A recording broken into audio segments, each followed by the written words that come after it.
We're into the 2026 Dynasty offseason, and we've gone through all of my rankings. We've taken a little bit of a look at the rookie class so far, but we need some more information post combine to really dive into the rookies in March and April. So, the only video that we haven't done yet so far is talking about just straight up some Dynasty buys. So, that's why I brought in my boy Caleb, and we're going to discuss 10 players that we believe are the best buys in Dynasty fantasy football right now. So, Caleb, why don't you hit us with your first buy in Dynasty?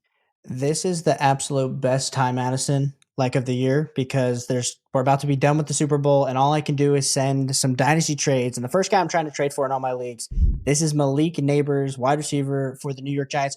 And I feel like the injury to Malik Nabers has kind of just caused people to forget about how great of a rookie season he had. When we're talking about him being the wide receiver 6 on a points per game basis, wide receiver 2 on targets, wide receiver 1 on target share, and why don't I say he's getting a quarterback upgrade from what he was playing with his rookie season when he was playing with Danny Dimes, Tommy DeVito, to playing with Jackson Dart heading into his year 3 season. I understand there's a little bit of concern potentially with the coaching change going, of course, over with John Harbaugh. But I just think that's going to at least help the Giants get a little bit more systematically in line with what they need to do each and every week to try to win games. And so for me, I want to be betting on Malik Nabers. If you look at him over on Keep Trade Cut, currently right now, he's the wide receiver 4. And we were just talking about him last offseason in contention to be the wide receiver 1 overall. And so for me, if I'm trying to buy a guy that has elite level upside on not only a contender, but also a rebuilder, I want it to be Malik Nabers. Now, I understand there could be some people that are concerned, Addison, about the reports that are coming out about the ACL and how, there was some extra ligament damage. Maybe he's taking things a little bit more cautious. Maybe there's a chance that he's not ready for week 1. I also understand the fact that he might not have the same production coming off an ACL through the first few weeks of the season, but this is an elite level prospect that I want to be buying into. And when you're kind of taking a look in the range of he's kind of worth the 2026 101 or even an early 27 pick, you can kind of see some of the adjacent players. Of course, he's behind Jamar Chase, Puka Nakua, ahead of Amon St. Brown, CeeDee Lamb. Like, if I could honestly flip, I think there's people in the space that would flip Amon St. Brown or CeeDee Lamb for Malik Nabers right now. Like, if I was able to do that, I think that's the move that I want to take because I want this young ascending asset on a team that should be getting better. Now, they do have the 5th overall pick this year. We're talking about, after we've kind of been in rookie season, Makai Lemon, Carnell Tate, Jordan Tyson. Could they take one of those guys at 5? Of course, but I think there's a lot more holes that need to be addressed than just wide receiver. So I'm all in on buying Malik Nabers, Addison, as my number 1 buy right now in the Dynasty offseason. What do you think of Malik Nabers? I love me some Malik Nabers. I didn't want to believe it because it was Marvin Harrison Jr., the prospect, the name value of it, but Malik Nabers graded out as the wide receiver 1 in his class over Marvin Harrison Jr. And I feel like just through 2 seasons, even though we haven't seen 2 complete seasons technically out of either of them, but especially out of Malik Nabers, that has certainly been the case that he deserved to have been the wide receiver 1 in that class. I'm very excited for Jackson Dart with Nabers back, both for Jackson Dart himself, but also for Malik Nabers, as you mentioned, for the quarterback upgrade. And I do think that he's just a player, whether you're contending, whether you're rebuilding and you have, another extra a year or 2 maybe of a rebuild window. This 2026 class, if you can kind of capitalize on having an earlier pick and packaging another player to go to a contender, whoever has Malik Nabers, and get Nabers on your squad, I think that this is definitely a really good time to do that, especially because that the value of Malik Nabers is only going to increase the closer that we get to the season. We're going to be seeing, training camp videos and mini camp videos of him making a catch. It doesn't even have to make a catch. He could be just like running a route, in practice. That's all he's got to do. Or we just have one really like cool slow-mo of Jackson Dart throwing 40 yards downfield to Malik Nabers. All those camp pipe videos. As soon as that happens, Malik Nabers' dynasty value is going to go back through the roof because redraft value is going to be, we're going to be talking about it in the redraft streets from the casuals, and that's only going to influence the dynasty value as well. And the saying is that an injury to an elite player opens up a buy window, but the buy window does not necessarily mean that you can get that player cheaper. It just means that you might be able to actually acquire that player from whoever actually has them. They might be more open and receptive to trading away that player. And I think that that window is still open right now for Malik Nabers. So I absolutely love the call with what you've got for him right there as your first buy in this video. The last thing I want to add here with Malik Nabers before we get to your first buy is the best time to buy him was during the season. The second best time to buy him is now. So definitely go send out some offers for Malik Nabers. But Addison, who is your first buy of this video?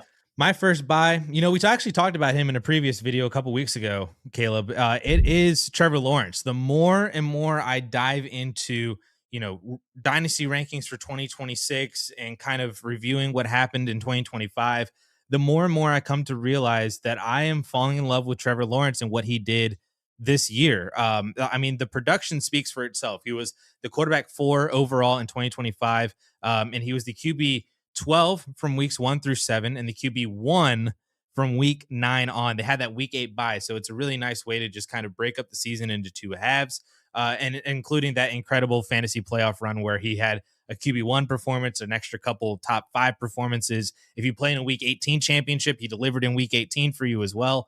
And it really was a tale of 2 halves. I think a lot of people just really want to be like, yeah, I'm not fully bought into Trevor Lawrence just because it was only really a half that we saw him do. Not even necessarily half. It was like 6 or 7 games.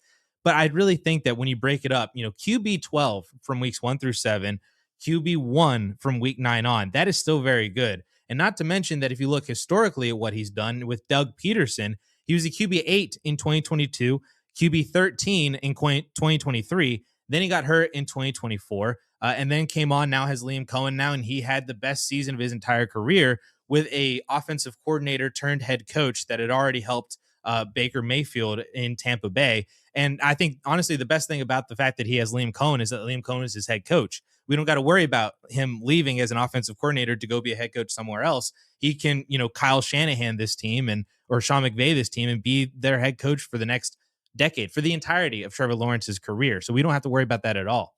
The one thing, though, that I really want to impress, and this is something that honestly I forgot myself until I was like doom scrolling through TikTok and I saw an interview with Liam Cohen after their season had ended. And he had talked about that Trevor Lawrence had surgery last offseason. I think we forget that I had to actually look it up, and I remembered that he had surgery on his left shoulder last December. That was the reason why he couldn't finish out the season last year, why Mac Jones came in and was great with Brian Thomas Jr. But T-Law had surgery, and I looked up and I found an article from April of last year that had quotes from Liam Cohen and Trevor Lawrence saying things like, Lawrence is going to be on a pitch count this entire offseason. There is no deadline for return to full participation. We're going to pace ourselves with organized team activities like 11 on 11 and on-field portions throughout the entirety of the offseason. And we're just going to slowly build our way up until we make sure that Trevor Lawrence is fully, capable and confident in what he can do health-wise, because they had a bunch of time to do that. They didn't have to worry about pushing him to be back for week 1. He was going to be back in time, and plenty of time, but they just didn't want to rush him and then aggravate anything or have any other major damage down the road. And I also found this one quote very interesting as well. It's from Trevor Lawrence himself. He said that the system is built around timing and tying your feet to your progression and playing on time. And I feel like that's very important, because if you're not having the on-field and the 11 on 11 drills and all of that practice time in the offseason, because you're still slowly bringing yourself back up from a surgery, that time might have been a reason why we saw a slower start from Jacksonville through the first 7 weeks, and why we saw, after he got all that playing time with all of his wide receivers, why he had that explosion from week 9 on. So you give him another full year of working in this offense, year 2 of understanding the playbook better, getting the timing down better with his wide receivers, the return of Travis Hunter. He still has Brian Thomas Jr., at least right now. I don't know if he's going to be traded or not, but if BTJ is still there, that's like icing on the cake, because he succeeded without BTJ. As I mentioned, Hunter's coming back. They got Jacoby Myers. They still got Brenton Strange. We'll see what they do at the running back position, but it's all there for year 2 of Trevor Lawrence in the Liam Cohen offense. And, like we saw Lamar Jackson do well in year 1 with Todd Monken. We saw Lamar Jackson explode in year 2 with Todd Monken. So that's why I think I'm really buying into Trevor Lawrence right now. He's a QB 12 on KTC, which I still feel like is a little bit low. Personally, I would be pivoting off of guys like Bo Nix and Jordan Love. I would be looking to add to guys like CJ Stroud and Jared Goff and Sam Darnold making his Super Bowl run. I'd be willing to tear down from a Jalen Hurts, from a Patrick Mahomes, a Justin Herbert. I might even consider tearing down from Caleb Williams as well. I like his long-term future with Ben Johnson, but if I can get T-Law and a really good plus for Caleb Williams, I'm going to consider doing that. So, Caleb, I talked a lot and I made a big case for Trevor Lawrence. I'm interested to hear your thoughts on what you think about all this. No, I think the KTC QB12 value is absolutely disrespectful. So I'm right there with you, Addison. I mean, we're talking about a guy that, if we remember his prospect profile, we were all comparing him to Peyton Manning, the greatest quarterback prospect since Andrew Luck.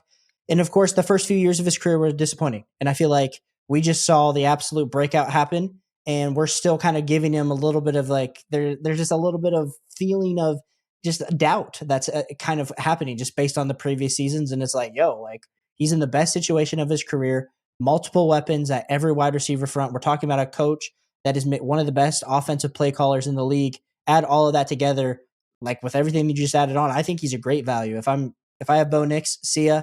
If I can pivot off of any of the guys that are below him on KTC, see ya. I mean, even the discussion of Jalen Hurts or Jackson Dart, both of them, of course, maybe AJ Brown gets traded for Jalen Hurts. I still think Jalen Hurts is a great buy. I don't want to think he's not in this video. We're not going to talk about him, but I do think he's a great buy currently right now. But we don't know what his situation is going to be, who's his offensive play caller is going to be. All that's still in question. I know there's people in Philadelphia that are saying Big Dom is going to be the offensive play caller. Maybe that's going to be great for him. We'll see for Jalen Hurts. But then Jackson Dart, same thing. I know I just hyped up Malik Nabers, but we saw in a limited sample size some very great traits, some really great fantasy football production, but we didn't see what he just did with Trevor Lawrence. So for me, I love this value for you, Addison.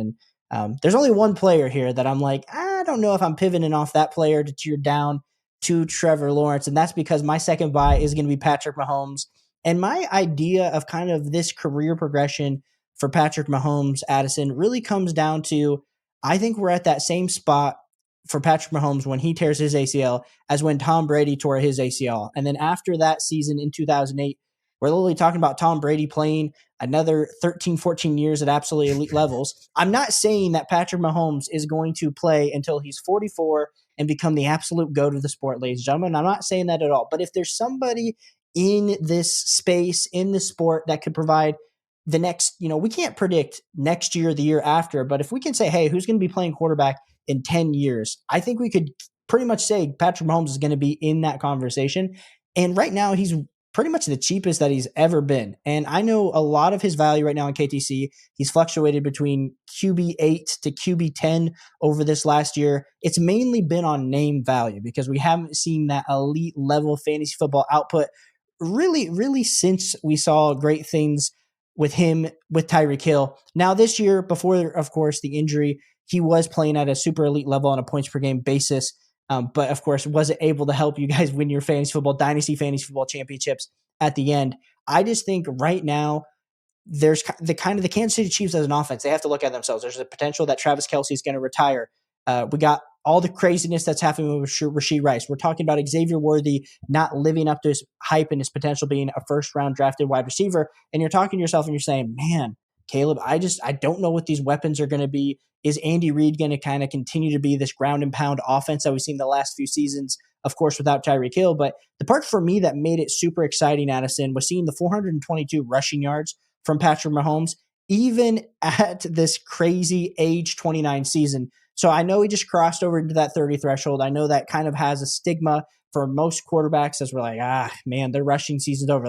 The talk about Lamar Jackson is he's all of a sudden hit that age apex for a running back and he's not going to be able to use his legs anymore. The same kind of discussions happening with Patrick Mahomes and this ACL. For me, I think we're still talking about a long longevity. And so if you're able to buy into him now, yes, maybe the top Josh Allen level value will never return.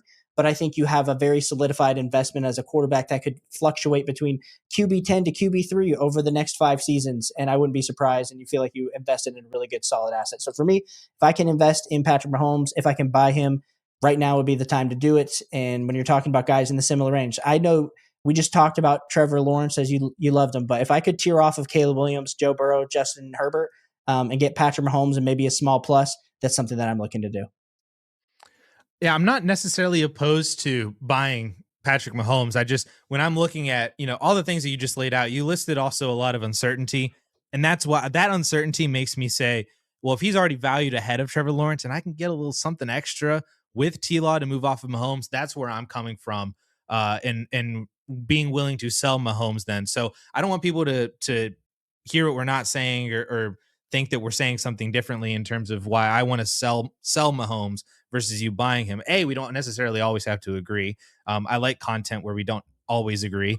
And ultimately, it's up to you guys to decide if you want to buy into Patrick Mahomes or want to buy into T-Law. Or if you already have Mahomes, do you sell for T-Law plus if you can get a good plus, or go if you don't have Mahomes, go try to buy him. So I don't disagree with buying in on Patrick Mahomes. And if you're doing so, now is like a really, really good time. I just pulled up the KTC value for him in terms of all time, and he is pretty much at an all-time low. I mean, I don't know how far back this goes. June 2020, back when he was like the QB1 dominating at the top of the NFL for multiple years, was the top 2 quarterback. And then he dipped a little bit, with the recent production in 2024, down to QB6, dipped a little bit down to like QB9, rose back up this year. He was a top 5 quarterback in season when he was playing well again, but then has dipped back down to that QB8, QB9 territory. So he's effectively at a career all-time low. So if there was ever a time to buy into Patrick Mahomes, especially if you believe that he could have that kind of second half apex, as you mentioned, a la Tom Brady, he's certainly one of the quarterbacks that is more than capable of doing so. And if they continue to kind of build around him for this like new era of the Kansas City Chiefs, with maybe they re-sign Rashee Rice if all the off the field stuff kind of clears up. Maybe they add another wide receiver. They have a top 10 pick. They can add another wide receiver in this class, or maybe they add another running back to kind of take the pressure off of, but then it can also be a good outlet in the receiving game. There's a lot of ways to improve the Kansas City Chiefs roster. I'm actually really intrigued to see how they go with it as they move into this new era.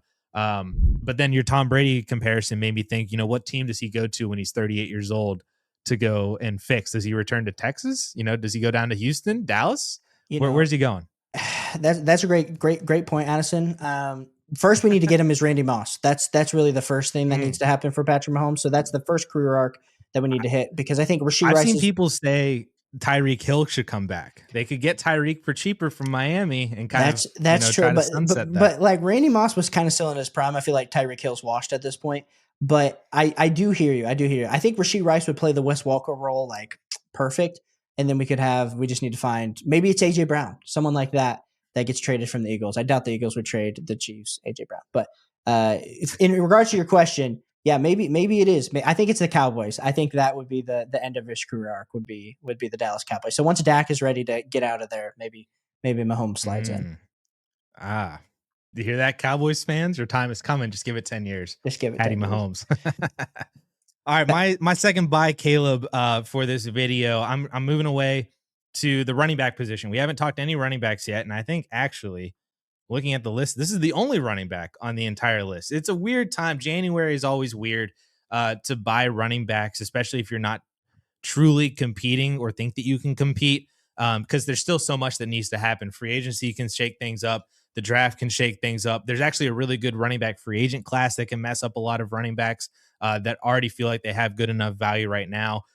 Jeremiah Love could land anywhere and immediately, just disintegrate whatever running back is already there. And a couple other good rookie running backs as well in this class. But man, this is so weird for me saying this, because I feel like in September and October, I was at an all-time low with Chase Brown, but I'm back, man. I'm back at the hype that I had all last offseason off of his 2024 season, because the end of the 2025 season for Chase Brown was immaculate, man. It made me do a full 180. I was like, yep, there's the Chase Brown that I knew was going to be here. I wish it was just there for the entirety of the season. I probably wouldn't have lost as many redraft leagues, and maybe an extra dynasty championship would have been in my pocket. But it is what it is. I'm still bought into Chase Brown heading into 2026. In totality, he has played 16 games since week 9 of 2024 with Joe Burrow and that full strength of the Bengals offense, with a healthy Burrow, Jamar Chase, T. Higgins, Mike Gesicki at tight end, and Chase Brown as the starting running back. That week 9 is the week that Zach Moss went down. Chase Brown fully took over, and then he never gave that job back from the second half of 2024, and then never lost the RB1 role in 2025. He just wasn't as good with it, especially after Joe Burrow went down because the offense wasn't necessarily as good. But 16 full games with Joe Burrow and the full strength of the Bengals offense. In those 16 games, he has totaled 275 carries, 1,100 rushing yards, 81 targets for 70 receptions, 500 receiving yards, and 15 total touchdowns. That is 322 PPR fantasy points, 20 PPR fantasy points per game, which is the equivalent of Devon Achane in 2025. The equivalent production in 16 games to RB5 in 2025, Devon Achane. Now, Chase Brown is in the final year of his rookie contract, and he is slightly older as a rookie. He's currently 25 years old, and he is in, a day 3 pick, entering the final year of his rookie contract. An extension would be phenomenal. If we found out, here in February, March, April, that Chase Brown got an extension for the next 2 to 3 years, that would be phenomenal in terms of his long-term confidence and dynasty value, because that would give him a couple extra years of insulated value as the starter. But I'm still willing to buy in right now. And then if that extension comes in, maybe that does kind of elevate his value a little bit to where you're kind of buying at a little bit of a dip right now. Get the extension and the long-term confidence, get the 2026 production, and you can continue moving on from there. He is right now the RB14 on keep trade cut, which I understand given the first half of the season, but I also still think I see a lot of room to grow. Not necessarily like a lot of room. I don't think he's a top 5 dynasty value asset, but RB14 I think is a really solid price point for a player that feels like he's very secure right now in his role. Could have the long-term value with the extension, as I mentioned, and is just a really, really productive piece for a contending team. Like I mentioned, he was comparable in his 16 games with Joe Burrow to Devon Achane this year. You're buying Devon Achane at RB14 prices. So I would be willing to pivot off of guys like RJ Harvey or Cam Scadaboo, rookies from last year who both kind of have question marks heading into 2026. If you want to lose a little bit of age, I don't mind, as a contender, moving off of Saquon Barkley down to Chase Brown. You might even be willing to get Chase Brown plus, or you could work out a larger deal where maybe the other pieces even it out, but you end up down tiering in terms of age from Saquon down to Chase Brown and get a couple years back. I would be willing to add to Travis Etienne, Javonte Williams, or Kenneth Walker, the big 3 free agents this year, if you just don't want to play that free agency game and see where they land, because one of them might land in a minefield. They all might just return, and that would be fine for all 3 of their values. But if you don't want to play that game, you just want Chase Brown, I'd move up to them. I'd also be willing to tier down from Quinshon Judkins, Bucky Irving, and even Travion Henderson to move down to Chase Brown. Again, that is just confidence in his production for 2026, maybe 2027. And as opposed to, Judkins on what is Cleveland, Henderson, who hasn't really done anything in the playoffs with Ramondre Stevenson, and then Bucky, who has kind of dealt with some injuries, has Sean Tucker stealing goal line touches from him. Chase Brown is the RB1 in Cincinnati, and I know that you're an Ohio kid, and I'm interested to hear what you think about my Chase Brown buy here. I like the buy. As a Bengals fan, I think I'm trying to keep my bias out of this take, but Joe Burrow could be playing for the Minnesota Vikings next year. That's what I'm hearing on the Twitter streets. Us Bengals, our management doesn't know how to keep quarterbacks happy, and if that happens, then Chase Brown to the freaking grave. I'm just kidding. But no, I realistically, I like the Chase Brown buy, especially in the range that we're talking about. I'm like, right now, I know he's back to back with Kyren Williams on keep trade cut. I would flip Kyren Williams for Chase Brown in a heartbeat, especially when we saw Joe Burrow come back. Like the amount of PPR upside that Chase Brown possesses just with the check down game alone is immense. Now, the question is can the Bengals ever have a competent offensive line? And can they ever have a good coach? Because we've gone from Marvin Lewis to Zach Taylor. Now, I know Zach Taylor somehow stumbled into the Super Bowl a few years ago. Stumbled would be the word that most Cincinnati Bengals fans would use. It's hard for me to be like, yes, there's a lot of long-term outlook, but if we're looking at this from just a pure perspective of, let's assume that you are having some sort of championship aspirations, Chase Brown's going to be the RB2 that's going to put you over the top. I think it's a really good buy. My next buy is going to be the dynasty darling of last offseason, who then kind of became nobody's favorite wide receiver, aka Brian Thomas Jr., BTJ, for the Jacksonville Jaguars. And anything that could go wrong this year for BTJ did go wrong. And we just talked about Trevor Lawrence and how Trevor Lawrence is an amazing buy. And now here I am talking about Brian Thomas Jr. And Addison just roasted me about my Patrick Mahomes take from a few times ago of like, there's a lot of uncertainty with his situation. And that's why in my opinion, that's why his price is baked there. That's the same exact reason that I'm looking at BTJ and I'm saying, hey, there's a lot of upside to be had, but his situation is murky. Number one, they draft a wide receiver cornerback last offseason with a top 5 pick, a top 2 pick. And we don't know. After Travis Hunter's injury, he was starting to really gear up, playing really, really well. Is Travis Hunter going to play cornerback or is he going to play wide receiver? Reports are coming out that they're going to have certain packages. Listen, ladies and gentlemen, this is my personal take on this. You don't trade a future first and pick number 5 to trade up to number 2 to draft a cornerback. That's my humble opinion. I think Travis Hunter is a better wide receiver. So I believe he's going to be in the wide receiver. You add in the fact that they signed Jacoby Myers to a long-term deal. You also add in the fact that Parker Washington looked like a mini Amon-Ra St. Brown out there last season. And you add in Brenton Strange, who is a top 12 dynasty tight end who can have his games and have his moments. And you're looking and you're thinking to yourself, man, there's just not a lot of room for BTJ in this offense. And if you're feeling like that, I hear you too. So that's for me why I really believe and hope that Brian Thomas Jr. gets traded. Now, based on Gladstone's kind of his expertise, I would imagine that Brian Thomas Jr. remains with the Jacksonville Jaguars. So you're going to say to me, Caleb, well, why are you then buying into this guy? You just gave like 8 to 10 reasons not to buy. And here you are saying you're going to buy. And this is the exact reason, because I am living on the pipe dream of when Trevor Lawrence was out, Brian Thomas Jr.'s rookie season, where he had 19.3 fantasy points per game. Listen, I understand you can make the argument there was no one else to throw the ball to. This dude looked like a top 5 dynasty wide receiver. And just based on his injury at the beginning of the season and not being able to get on the same page as Trevor Lawrence, and then we add in the fact that they signed, of course, trade for Jacoby Myers, and there was for me, sophomore slump. This is what I'm kind of attributing it to, because even this season, there were moments, there were flashes that, hey, Brian Thomas Jr. is still in there. Now, everyone's going to say he's scared to go over the middle. He had to drop some dropsies at the beginning of the season. I hear all of that. But all of that is currently baked into his price on KTC. He's literally the wide receiver 19. And he's in the same range as guys that we talk about. He's literally right now behind Marvin Harrison Jr. And ladies and gentlemen, you see the jerseys behind me. We've talked about this on the show multiple times. I am the biggest Ohio State fan out there. But good Lord, Marvin Harrison Jr. has done nothing compared to what we've seen Brian Thomas Jr. do. So there is no reason in hell that Brian Thomas Jr. should be behind Marvin Harrison Jr. I swear. It's like, what are we hoping? Marvin Harrison Jr. is going to turn into Calvin Johnson? I'm serious. Like, where are we going? Now, he's ahead of Luther Burden. You guys know my take on Luther Burden. I love Luther Burden. I think it's a value right now for Brian Thomas Jr., but I'd still take Brian Thomas Jr. over Luther Burden. We got Rome Odunze, who's at wide receiver 16. I'd take Brian Thomas Jr. over Rome Odunze. Now, we're going to talk about one of Addison buys in a little bit, and I think that's kind of the cutoff, so I won't hype up that talk yet. But right now for me, Brian Thomas Jr., he's appropriately valued. And if I can go out and trade, if you can trade Luther Burden and go get Brian Thomas Jr., if like even in like tight end premium, trade like Tucker Kraft, who's kind of going to be coming off of an injury, go get Brian Thomas Jr. if you're like a wide receiver needing to.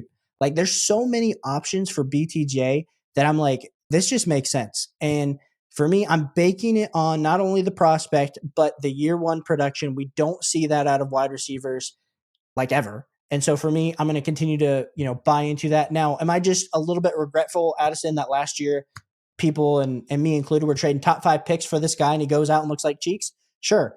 But this is not Treylon Burks, ladies and gentlemen. This is Brian Thomas Jr., who has performed and shown that he has flashed. So talk me off a cliff, Addison, or throw me off the cliff, whichever way you want to go. No, I mean, I like it. I was one of the people that also was investing in BTJ. I had bought him in a couple of leagues through his kind of breakout in 2024. 2025 sucked a lot. It was not fun. And I did not win championships in those leagues after having won at least one championship in a league with BTJ in 2024. So I'm very encouraged by the confidence that you have in him, whether he is dealt or not. If he's traded, obviously pick your landing spot, and it's probably going to be a fantastic place for him to go. Obviously, we want New England, we want Buffalo, we want Kansas City. We want all of those kind of I would even take Washington, to be honest. If he went back to be with Jaden Daniels, oh my gosh, that would be incredible.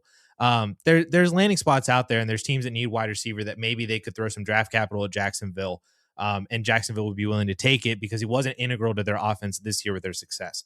However, if he does stay in Jacksonville, I already propped up Trevor Lawrence. And if he takes another step in year two, not necessarily to be like more productive, but if he's just, a more accurate passer, maybe they're all understanding the system a little bit more, does, kind of keep the touchdown rate up.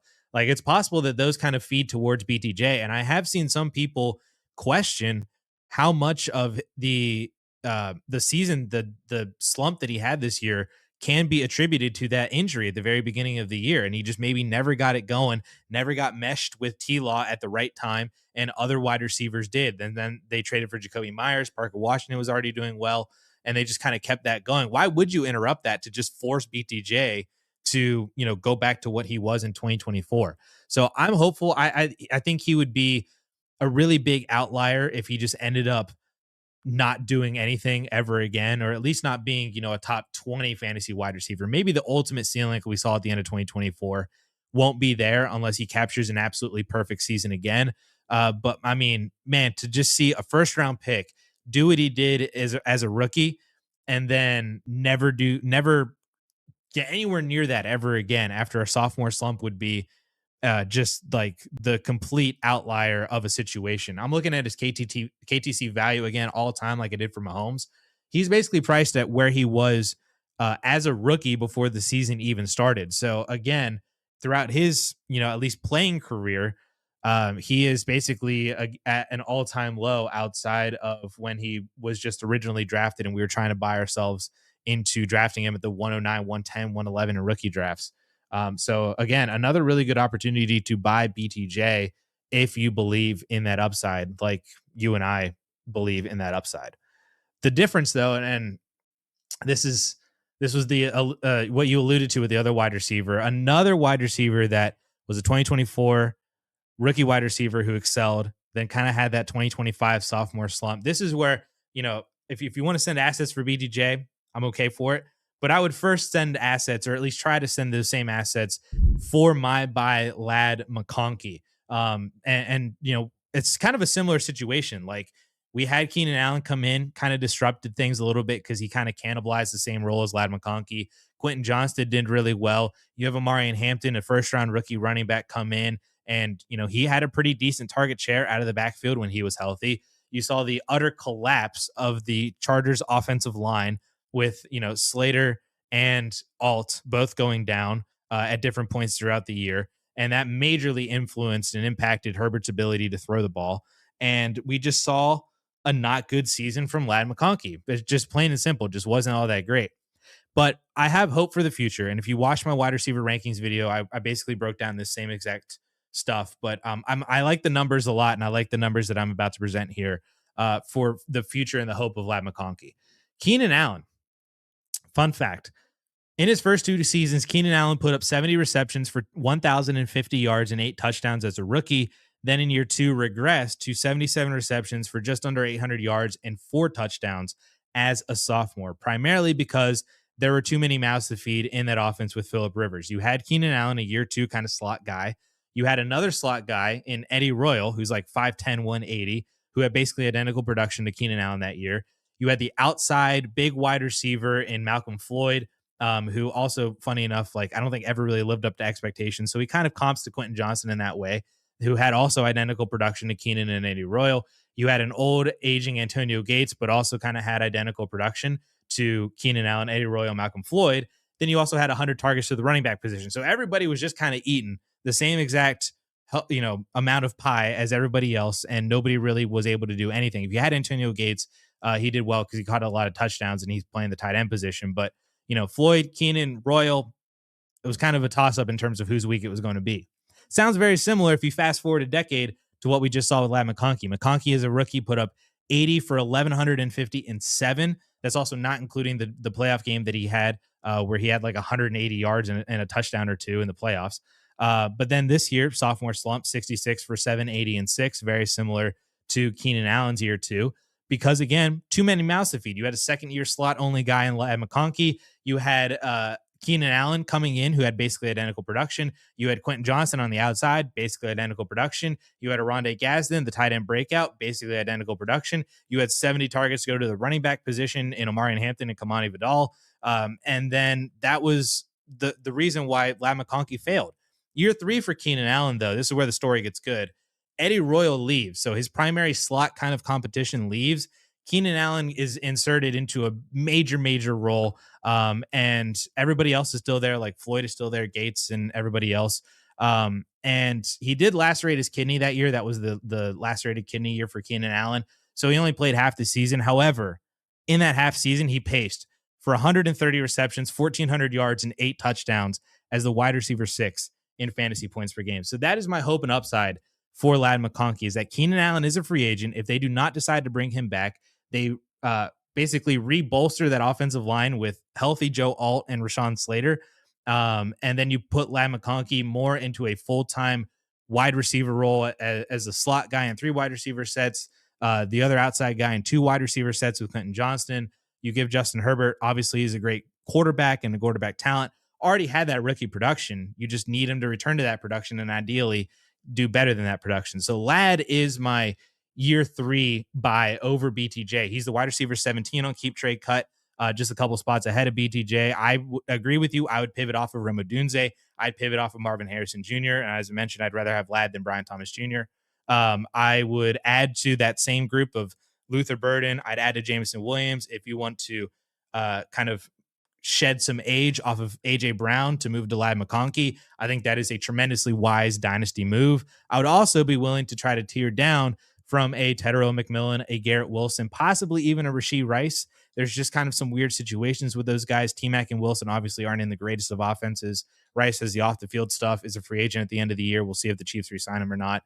If they don't, I don't really know where else he would go to have that same kind of production he's had the past few years with Kansas City. So I think there's just a lot of question marks in the wide receivers around him in his range.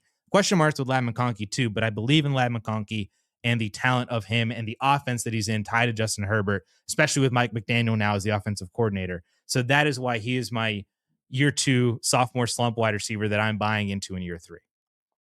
No, I agree. Everything you said, Addison. Especially if we consider the fact that Aronde Gadsden, Keenan Allen, and Lad McConkey were all operating in the same area of the field. Like Lad McConkey wasn't playing X and wasn't outside. And for me, I just think it's going to be a little bit more balanced. Like you remove Keenan Allen, they're still not. They don't need to address the wide receiver position. You just drafted Trey Harris in the 2nd round last year, who wasn't even really able to get on the field as a rookie. And so for me, I think there's just going to be a lot more opportunity for Lad McConkey, and I'm 100% there with you. I think Lad McConkey and Aronde Gadsden are going to be the 2 weapons that you're going to want to own in this offense. And yeah, just put all your eggs in those baskets and you should be good. So I'm right there with you on that buy. But moving on to my next buy, Addison, this guy. It's been the hot, cold civil war of the dynasty community over the last 5 years. It's Kyle Pitts, baby, and we're back in on the Kyle Pitts train, and we're just rolling. I think the reason that I'm rolling is not only on this amazing end to the season, this amazing 2025 season where we're talking about Kyle Pitts being a tight end 4 on a points per game basis, coming off 118 targets. I mean, goodness gracious, we haven't seen him get over 100 targets since his rookie season. And even if you value all of that, I mean, at that point, Kyle Pitts, we were all in. He was the tight end 1 in Dynasty. I mean, right now, he's only the tight end 8. And the thing is his situation could get even better in the fact that he is a free agent. And so that to me is what makes me excited. And I'm trying to dive in and buy all the Kyle Pitts I can, because as much as Kevin Stefanski coming in to be the head coach of the Atlanta Falcons, I know there's like the rumors out there, oh, they're going to tag Kyle Pitts. They're going to franchise tag him, or, hey, potentially they'll tag him and trade him. Like, for me, I think they probably bring in like a David Njoku, and they kind of try to keep the tight end position a little bit cheaper, like maybe give David Njoku a 1-year deal. And then we're talking about Kyle Pitts landing in a better situation. Now, there's always the chance that he goes and ends up in a worse situation. Like, I don't know what the worst situation could be. What, he signs with the New York Jets or something? Maybe that's worse, but he was such a target earner that I believe even if he gets any sort of remote quarterback upgrade, because this whole year he played with Michael Penix and Kirk Cousins, we're talking about Kyle Pitts has the upside to still maintain that top 4 tight end points per game upside, but it also would actually boost his dynasty value, because I think there's just people that are just a little bit unsure of like, hey, what is this actual crazy outlook going to look like? For me, one of the spots that I don't think enough people are talking about, and I don't know if they would do it, but there's all these rumors, of course, that Travis Kelce is going to retire. Who would be the greatest heir apparent next to Patrick Mahomes? The Kansas City Chiefs. And I know we say that about every weapon, every season. But I do think Kyle Pitts would be someone that would be affordable enough for them to kind of plug and play into that Travis Kelce role who could have success. So for me, I love some Kyle Pitts, and you're just going to want to have to buy him before the price goes up. So you got to buy him today, because if you buy him after free agency, his price is probably already going up and you missed the boat. I'm glad you brought that up, because I know that there are probably going to be people out there that it's like, well, I'll just buy Kyle Pitts after I know where he lands in free agency. But if he does get, I mean, everybody's shipping Kyle Pitts to the Chiefs. It's unbelievable. And I don't know, I agree with you. I don't know if they actually do it, but just the thought of Kyle Pitts catching passes from Patrick Mahomes is tremendous, especially compared to the quarterbacks that he's had over the past few years. But I mean, if that were to happen, nobody's trading Kyle Pitts. So you got to get in on it now. You got to assume some of the risk of those negative and those bad, teams that he could land on. Like, I feel like if he went to, I don't know, like Tennessee or something like that, just to kind of, because Chigakonkwo is a free agent. If he landed in Tennessee as another kind of veteran weapon for Cam Ward, there's opportunity there, but I don't know if people would really be invested into that. So it might be very similar, kind of cross, like a side grade over from Atlanta to Tennessee, but that's not going to raise Kyle Pitts' value. So you got to assume some of that risk right now to buy him, hoping that he lands in that, that Kansas City landing spot. I don't know. I'm wondering if there's another couple. Miami, I think, is low key kind of interesting, even though they lost McDaniel, don't have a quarterback. Miami could be fun. Philly also has Dallas Goedert as a free agent. That could be kind of interesting, just in terms of a better team. There's teams out there. There's spots that I like. I'm noticing a pattern with your picks, Caleb, is that you're kind of buying into these post-hype sleepers, not necessarily post-hype sleepers, but these kind of guys that had production in the past, maybe even this year, but people just aren't really necessarily in on them right now. And I really, really like the pattern that you have going on. I think it really comes down to, we see this time and time again of like, if the dynasty community has loved you, we will fall in love with you again. Like we will go back to the ex that left us at the altar, because that's just who we are. We fell in love with you during the beginning process, and you're just always in our heart. Like if Treylon Burks has a year 10 breakout, like you better believe that I'm buying in for a 3rd round pick, because I'll remember the good old days of watching film of him at Arkansas. My other ones were kind of, you could be a contender or a rebuilder and kind of buy into them. Maybe not as much Chase Brown, but the other ones I think you could have. This one is just straight up for a contenders, because I was scrolling through Keep Trade Cut to see, who's a value on there that I disagree with their ranking. Boy, I had to scroll a page and a half before I found myself some Chris Godwin, man. And I understand it. Like 2025 was not great. He missed the first couple of games. Then he played 2 games. Then he got hurt again. He missed like almost 2 months in that second stretch after re-aggravating the injury, returning in week 13. And then from week 13 on, he wasn't necessarily like the greatest. If you started him in championship week, he helped really win you a championship. He had like 7 for 100 and a touchdown. But the weeks leading up to that still weren't necessarily the greatest. He wasn't playing a ton of snaps, only capping out at about 70%, living in the high 50s to the mid 60s was more of his range for snaps. Even with Mike Evans kind of not really on the field for a lot of those games either. But from week 13 on, he paced for 94 targets, 71 receptions, 850 yards, and 6 touchdowns. That was the wide receiver 21 in total points over that stretch, and the wide receiver 32 in PPR points per game. So like, that's not terrible production, and especially that's Chris Godwin coming off of an injury and a re-aggravation to that same injury in the single season. Coming off of a major offseason rehab, essentially, and surgery. So 70 for 850 and 6, not terrible production for the player in his kind of a situation, in an offense that Baker Mayfield was kind of also struggling through injuries. Mike Evans wasn't necessarily healthy. Bucky wasn't really healthy. Emeka Egbuka kind of wasn't really healthy either. He had been fighting through injuries from mid-season on and wasn't playing the greatest up to where he was at the beginning of the year. So like Tampa Bay just in general wasn't what we thought they would be in 2025. They've also fired their offensive coordinator since then. So we're going to have a new offensive system, hopefully is better than what we saw in 2025. But I'm just hopeful that, Baker Mayfield gets healthy again. Egbuka can get healthy again. Bucky can get healthy again.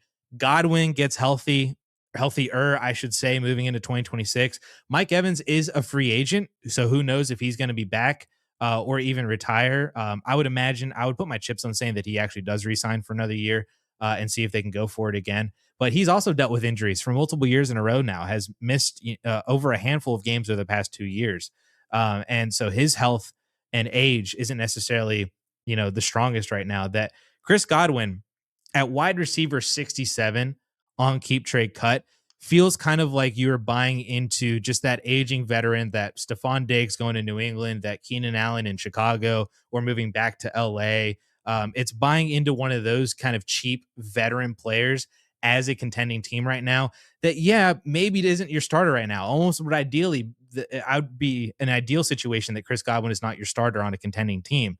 But man, every year that depth becomes so important. And if he were to exceed those expectations and maybe grows into being a weekly starter, especially if one of your guys ahead of him on your preseason depth chart gets hurt or kind of falters, like you thought, whoever the next BTJ is or somebody like that, or whatever the case may be, then you have yourself like a legitimately good starter. So I just think at that wide receiver 67 price, man, it's just way too cheap. Apparently you can throw like a third or two at him, maybe a late second in this 2026 class. Like, man, like just go buy yourself some Chris Godwin if you're contending in this year in 2026.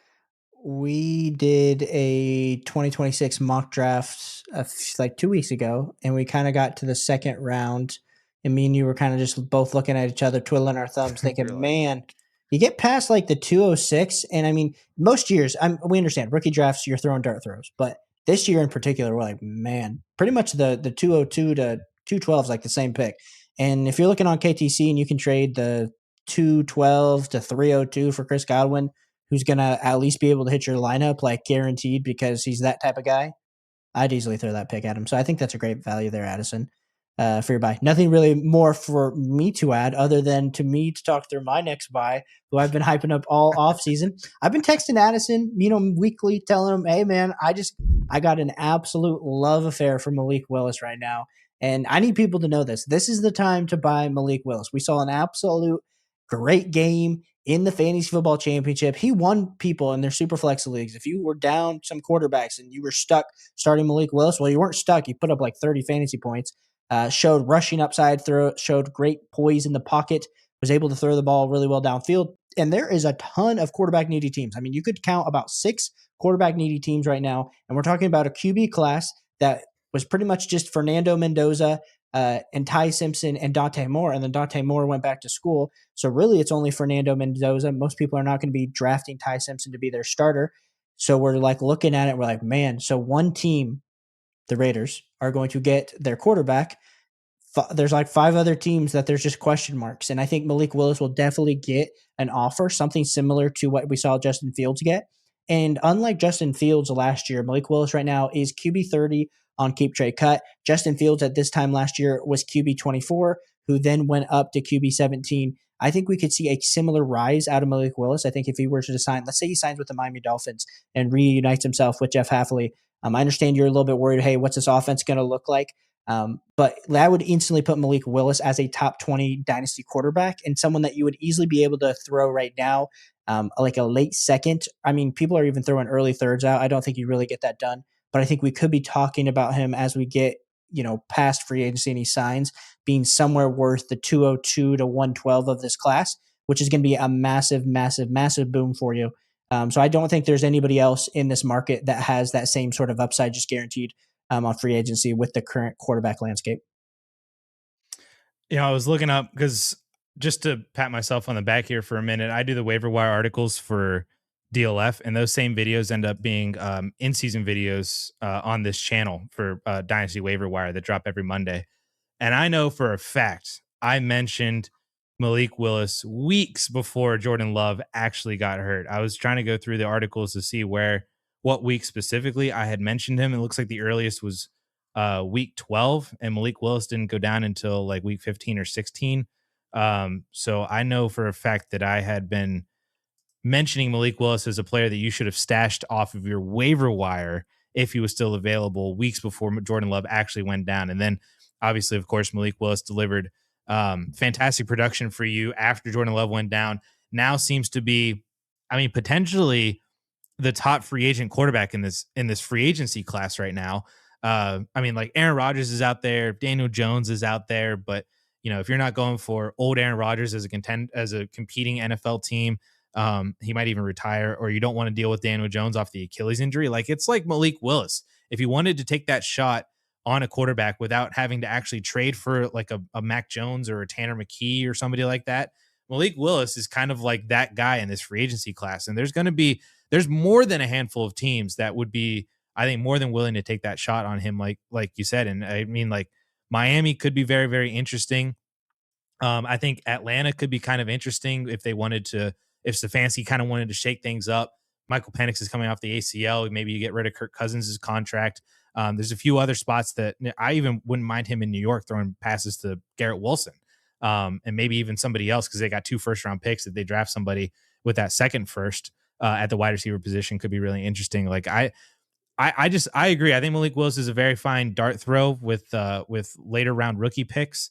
But if you got him off the waiver wire on the back of my recommendation, so I was actually on Malik Willis before you were, but no, Hey, you know you've what? been on that train, man. You've been pushing hard. Hey, but I read that article, and you better believe I was like, love me some Addison there. Mm. I double checked all my waiver wires after that DLF article. I said, let me make sure he's not out there on anybody. Another team, before I let you pass to your final buy, Indianapolis Colts. I think another sneaky team from Malik Willis that most people aren't thinking about that could potentially be there. My final buy, and I'm glad that I purposely saved it for last on mine, and I'm glad we kind of get to talk about them as the final thing in this video.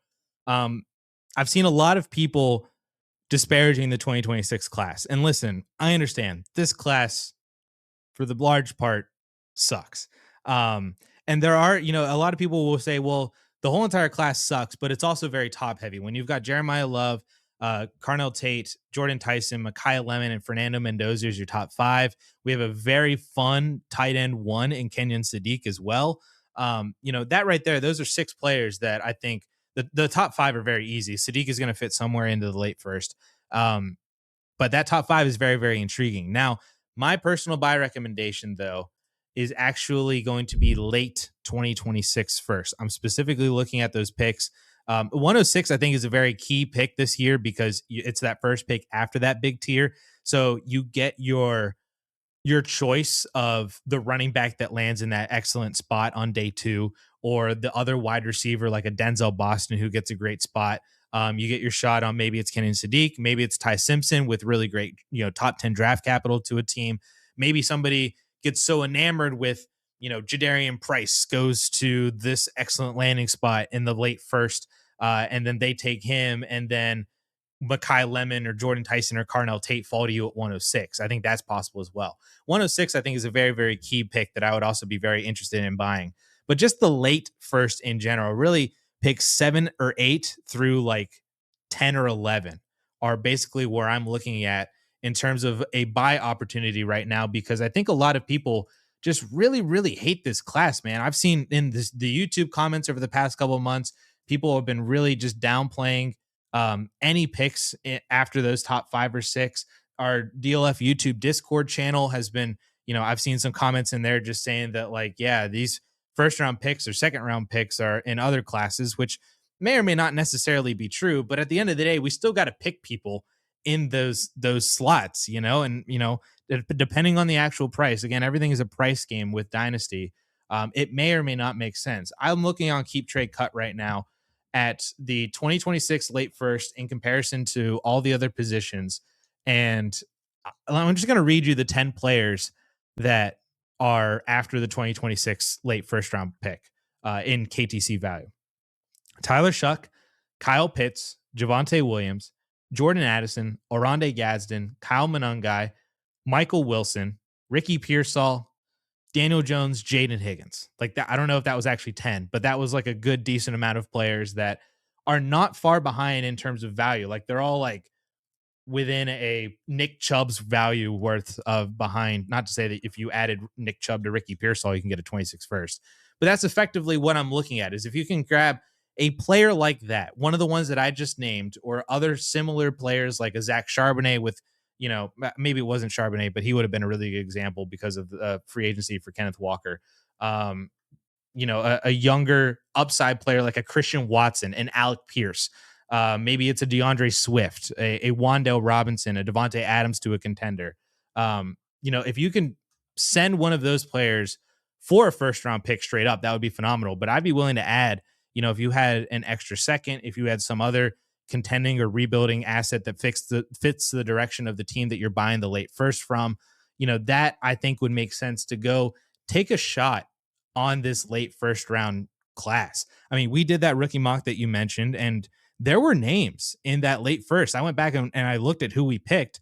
I had taken Jadarian Price at like the 110. He's my RB3 in the class. We had taken, Kenyon Sadiq was in that range. Ty Simpson was in that range, as I mentioned. We had Denzel Boston was the 107, I believe. Yeah. 106, 107. Elijah Surratt was the 112. We didn't even, yeah.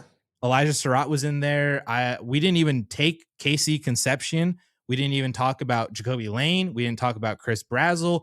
You mentioned the upside shot on a Chris Bell out of Louisville, so we didn't even talk about Nick Singleton or Katron Allen or Emmett Johnson or any of the other two tight ends that are in the top three, and Max Clare and Eli Stowers. Like, there are names. I think the problem with the 2026 class is that it doesn't look great because we can't differentiate and distinguish who the really, really great prospects are in this class outside of those top five. But the NFL is going to tell us pretty clearly what they think about some of these other players. And if you have an opportunity to get the 7th, 8th, 9th, 10th best player in this class in terms of what we believe in them pre-draft and what the NFL believes in them, I think you have an opportunity to get an actually decent player. And if you could shed some age by selling age off to a contender, shed off of some unknown uncertainty, just get rid of a player that's not going to produce all that much and doesn't really have much of a ceiling, re-roll the dice and go try to see if you can hit on an actual rookie.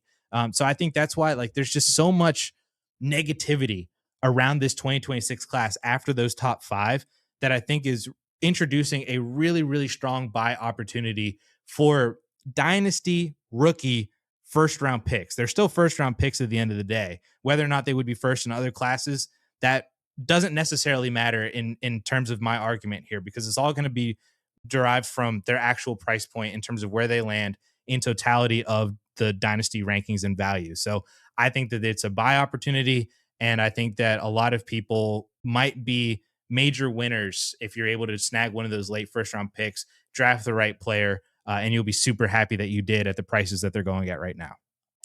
I am in the same exact boat. I mean, if you type in first on Keep Trade Cut Addison, you literally, the second lowest first right now is the 2026 late first. I mean, people are taking 28 mid first right now over right now. Like, wait in 2 years. Like, and listen, I understand this is a reactionary game that we've said, hey, we don't think this class is strong, but that's ridiculous.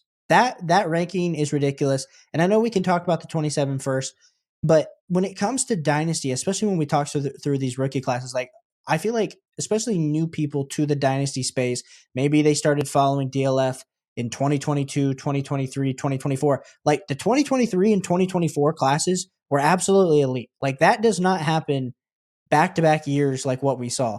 And then 2025, I mean, as much as we want to kind of say it wasn't as strong, like, we had a ton of hits that happened. And I think if you compare this class and you say, hey, maybe this is kind of 2022-esque, like, that to me, still, there were some hits in that like draft class, and especially late first in 2022 that you could have hit on. So for me, I want to be banking on that, especially if you're rebuilding. Like, don't let other creators, don't let other people in the space tell you that that first isn't worth it.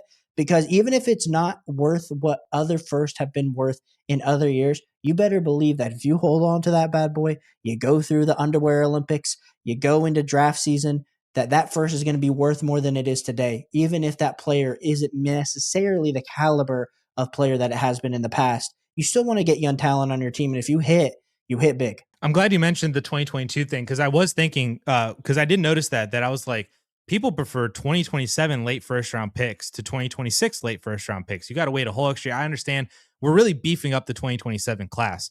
And it's going to be fantastic because of all the players that didn't declare in 2026, plus the underclassmen that could declare next year are phenomenal. So I'm not going to try to like say that 2027 is somehow not as good as 2026 or 2026 is as good as 2027 when you get down to this later range. But to me, I was just like, when was the last time that actually happened? And I did think that it was we were really in on that 2023 class, and we did not like the 2022 class. But if you look at some of the names that you could have drafted late in 2022 first, or maybe even early in the second round, had you had, some, I guess you would have taken a shot on that rookie and maybe you just like went for it. You could have gotten George Pickens at the 111. You could have gotten James Cook at the 112. You could have drafted, like Trey McBride was in that 2022 class in the as well. second He was kind round. of a second Yeah. round pick. Yeah. Like maybe you had Jameson Williams or Chris Olave fall to you. If you had more of like the 107, 108 or something like that, especially, when in Superflex, you would just add Kenny Pickett in there. But if Kenny Pickett, if somebody needed a quarterback in the top 6 and they took them, and then you got Olave at 107, 108, like that's a possibility that would have happened there. But I mean, Pickens, Cook, Trey McBride, there's names in there. There's landmines for sure, but there's landmines in every single class. I think the other class that we did that too was 2019, because 2020 was like the class. And I mean, for a good reason. Jefferson, CeeDee Lamb, Jerry Jeudy, Jonathan Taylor, Cam Akers, J.K. Dobbins. I mean, holy crap, that class was Burrow, Tua, Justin Herbert, Jalen Hurts. Like that class was phenomenal. And so we kind of pushed 2019 to the side in favor of 2020. Again, I'm looking at 2019 rookie ADP. There's names in there like a Deebo Samuel. Deebo Samuel for the first like 3 or 4 years with the Niners was really, really good. You had other names in here like a Deontay Johnson, a Terry McLaurin. Not to say that they would have been drafted in the late first, but there are names. And if you're able to identify who those names are, I mean, you have a strong opportunity to really gain some serious value here based on the price that they are currently worth right now that you can pay for those late first. And if you find yourself as a good drafter, or even just lucky that you just hit on a scratch off card with that pick, I mean that's how you turn rebuilders around really, really quickly. That's how you maintain staying competitive, by hitting on rookies that all of a sudden gain a ton of value, have a lot of good production, and you're able to continue building as a contender with those rookies and second year players that you drafted. That is how you play dynasty fantasy football, by identifying, undervalued assets like late 2026 first, in my opinion. Buy them a little bit lower, do a little bit of research, be a little smart, be a little lucky. But if you can do it, and I think you can absolutely do it this year, there's going to be players that you can draft in that late first round pick that are going to massively exceed expectations and gain a lot of dynasty value. And I think now is a tremendous time to go out and try to see if you can acquire some of those picks to draft those players in a few months.